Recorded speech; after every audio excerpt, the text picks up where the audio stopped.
Welcome student, Vidyasagar ইউনিভার্সিটিতে তোমরা যারা থার্ড সেমিস্টারে পড়ছো তাদের প্রত্যেকের জন্য বলছি, সেটা অনার্স হোক বা পাস হোক, যে কোনো সাবজেক্টে অনার্স হোক বা তুমি জেনারেল কোর্সে পড়ো কেন, তোমাদেরকে পড়তে হবে এইসি 2 বা কমিউনিকেটিভ যে ইংলিশ আছে, কমিউনিকেটিভ ইংলিশ 2। তো সেই কমিউনিকেটিভ ইংলিশ নিয়ে আজকে যে সিলেবাস ভিত্তিক আলোচনা চলছে আমাদের আজকে সেকেন্ড ক্লাস। এখানে আলোচনা করব মিনিটস অফ মিটিং, অর্থাৎ একটা মিটিং করতে গেলে তার ফরমেশন কি কি হয় এবং সেইখানে কি কি বিষয়গুলোকে আলোচনা করতে হয়। তোমাদের এই পোর্শনটা কিন্তু আছে, এগুলো তোমাদেরকে করতে হবে এবং এগুলোকে শিখতে হবে, কারণ এখানে বেশিরভাগ পোর্শনটা শেখার আছে। ঠিক আছে, এখানে নোটস দেওয়ার মতো ফার্স্ট সেমিস্টারে মুখস্থ করে নেবো, পাস করে দেবো, ব্যাপারটা কিন্তু সেরকম না। এখানে কিন্তু শেখার আছে। তো মাইডিয়ার স্টুডেন্ট, তোমরা সময় নষ্ট না করে তোমরা অতি অবশ্যই আমার অনলাইন ক্লাসে তোমরা আমার সাথে কন্ট্যাক্ট করতে পারো, হোয়াটসঅ্যাপ করতে পারো বা কল করতে পারো। এই কোর্সটার জন্য আমার ফিস থাকবে 499 টাকা। তোমরা ইতিমধ্যে যারা আমার সাথে কন্ট্যাক্ট করেছো তাদের ক্লাস শুরু হবে সরস্বতী পুজোর পর, কাজেই তোমরা দেরি না করে অতি অবশ্যই কন্ট্যাক্ট করতে পারো। ক্লাস হবে গুগল মিট, অনলাইন ক্লাস হবে সন্ধ্যের দিকে, প্রতি সপ্তাহে 2 দিন করে ক্লাস হবে এবং এই ক্লাসগুলো গ্রুপ তৈরি করে করা হবে এবং সেখানে তোমরা যা শেখানো হবে তার যে পিডিএফ ফরম্যাট সেগুলো তোমাদের কাছে পাঠিয়ে দেওয়া হবে।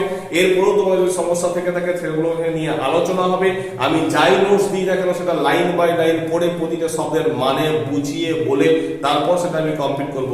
যতক্ষণ পর্যন্ত সমস্যা থাকবে ততক্ষণ তোমরা আমাকে পাবে, হেল্প পাবে, সেটা ফোন করে হোক বা হোয়াটসঅ্যাপ করে হোক। তো বাইরে স্টুডেন্ট, এখানে আমরা আলোচনা করব minutes of meeting. Minutes of meeting নিয়ে আলোচনা করতে গেলে তার ফরমেশনটা কেমন হয় দেখে নাও। এখানে মিনিটস লেখা আছে, তারপর হচ্ছে মিটিং টাইটেল, অর্থাৎ এই মিটিংটার বিষয়বস্তু কি, আমরা কি নিয়ে এখানে আলোচনা করব। এরপর কি হবে, ডেট এন্ড টাইম, অর্থাৎ মিটিংটা কবে হচ্ছে, কখন হচ্ছে, সেই তারিখ এবং ডেট লিখতে হবে। লোকেশন, কোথায় মিটিংটা হয়েছে, কোথায় মিটিংটা হয়েছে সেটা তোমাদেরকে লিখতে হবে। এরপর কি আছে, এরপর দেখো অ্যাটেন্ডিজ, অর্থাৎ সেই মিটিং এ কারা উপস্থিত ছিল, সেই সমস্ত যারা উপস্থিত ছিল তাদের নাম লিখতে হবে, মানে স্বাক্ষরের ব্যাপারটা সেটা কি। ঠিক আছে, এই 1 2 3 করে এইভাবে কি হবে না, যারা উপস্থিত আছে তাদের নামগুলোকে তারা সাইন করবে। এরপরে দেখো যে ডিসিশন, অর্থাৎ পরে আসি এজেন্ডা, অর্থাৎ মিটিং এর পর আমাদের এজেন্ডা, অর্থাৎ আলোচ্য সূচি কি কি, এই মিটিং এ আমরা কি কি নিয়ে আলোচনা করব। সেটা 1 2 3 একটা এজেন্ডা হতে পারে, দুটো হতে পারে, আবার অনেক বেশিও হতে পারে। তো যাই হোক 1 2 3 করে সেই এজেন্ডা গুলোকে লিখতে হবে। তার মানে লিখতে হবে মানে বুঝতে পারছো তো, তোমাকে ইংরেজিটা কিন্তু জানতে হবে। এখানে নোটস মুখস্থ করার কিছু ব্যাপার কিন্তু নেই।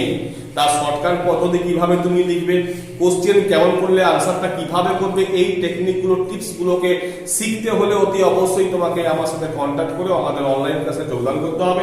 নেক্সট হচ্ছে অ্যাকশন আইটেম, অর্থাৎ এই যে আমার ডিসিশনগুলোকে নেওয়া হচ্ছে, কি কি সিদ্ধান্ত হলো এই মিটিং এ, সেটা 1 2 3 4 করে লিখতে হবে।